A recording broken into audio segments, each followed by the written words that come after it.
দৈনন্দিন জীবনে আমরা অজুহাত ছাড়া চলতে পারি না। হ্যালো এভরিওয়ান, আসসালামু আলাইকুম। কেমন আছেন সবাই? আশা করি ভালো আছেন। চলে আসলাম আবারও নতুন একটি ব্লগ ভিডিও নিয়ে আপনাদের সাথে শেয়ার করতে।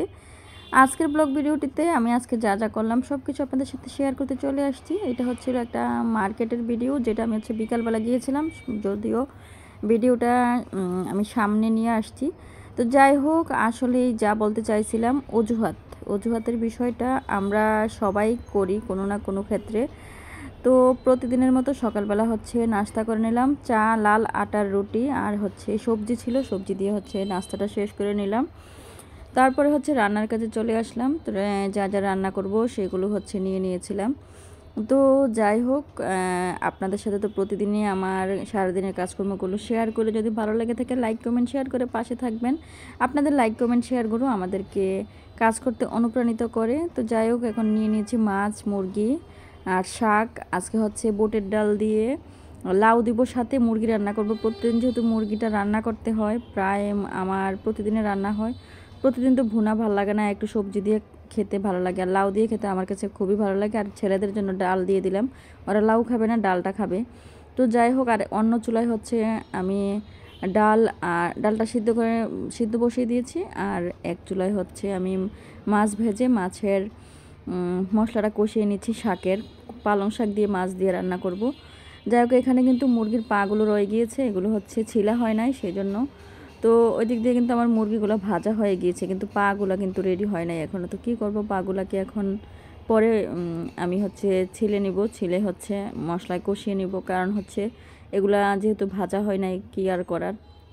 যাই হোক, এদিক দিয়ে শাকের তরকারিটা আমি বসিয়ে দিয়েছি। মাছ ভেঙে রান্না করব, এটা হলে আমার খুব ভাল লাগে। শাকটা যদি মাছ ভেঙে রান্না হয়, মনে হয় যে শাকের ভিতরে মাছের ফ্লেভারটা বেশি একদম ঢুকে যায়।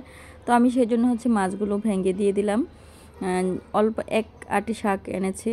তো যাই হোক, এদিক দিয়ে কিন্তু মুরগিটা ভাজা শেষ, আর ওদিক দিয়ে কিন্তু মাছের তরকারিটা হয়ে গিয়েছে। আমি এখন নামিয়ে নিব, কড়াই থেকে ছোটো পাতিলে ঢেলে নিলাম। আর ডালটা আধা সিদ্ধ হয়ে গেছে, এখানে আমি লাউটা দিয়ে দিলাম। কারণ আগে লাউটা দিলে সিদ্ধ হয়ে যাবে বেশি, সেই জন্য লাউটা একদম কচি ছিল।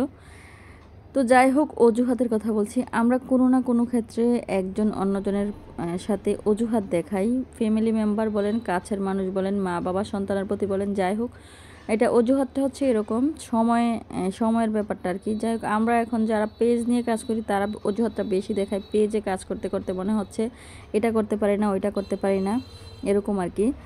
তো আপনাদের কার কী খবর কমেন্টের মাধ্যমে জানিয়ে দিবেন। আসলে কাছের মানুষের কাছ থেকে যদি অজুহাত শোনা যায়, দেখা যায়, তাহলে সেইটা কিন্তু খুব কষ্টের বিষয়। তো আপনাদের সাথে এটা বলতে বলতে কিন্তু আমার রান্নাটা শেষ হয়ে গিয়েছে। মুরগির রান্নাটা আমি এখানে মুরগিটা কষিয়ে সুন্দর করে ভেজে কষিয়ে লাউয়ের সাথে দিয়ে দিলাম। অনেক টেস্টি একটা তরকারি হয়েছে, মানে অন্যরকম টেস্ট হয়েছে, ভালো লাগছে খুবই। খাইছিলাম যখন। আর এদিক দিয়ে আমি মূলা শাক বসিয়ে দিয়েছি, মূলা শাক ভাজি করব।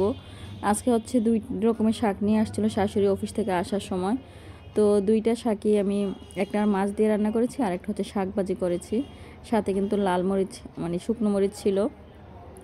তো এই যে মূলা শাকটা আমি আগে সেদ্ধ করে নিয়েছি, আর এখানে রসুন পেঁয়াজ দিয়ে ভেজে নিয়েছি। যাই হোক, এখন কিন্তু টেবিলে খাবার চলে আসছে আলহামদুলিল্লাহ।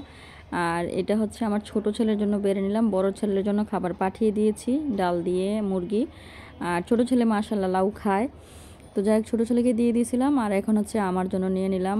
আর ওই যে মায়েরা সবসময় যা কিছু খায়, মুরগির পা, গিলা, গলা, এগুলোই খাওয়া হয়েছে। আর সন্ধ্যাটা আমি ভাইয়ের মেয়েকে নিয়ে একটু মার্কেটে গিয়েছিলাম, তার কিছু কেনাকাটা ছিল। তো আল্লাহ হাফেজ সবাইকে। আবার অনুরোধ করছি লাইক কমেন্ট শেয়ার করবেন।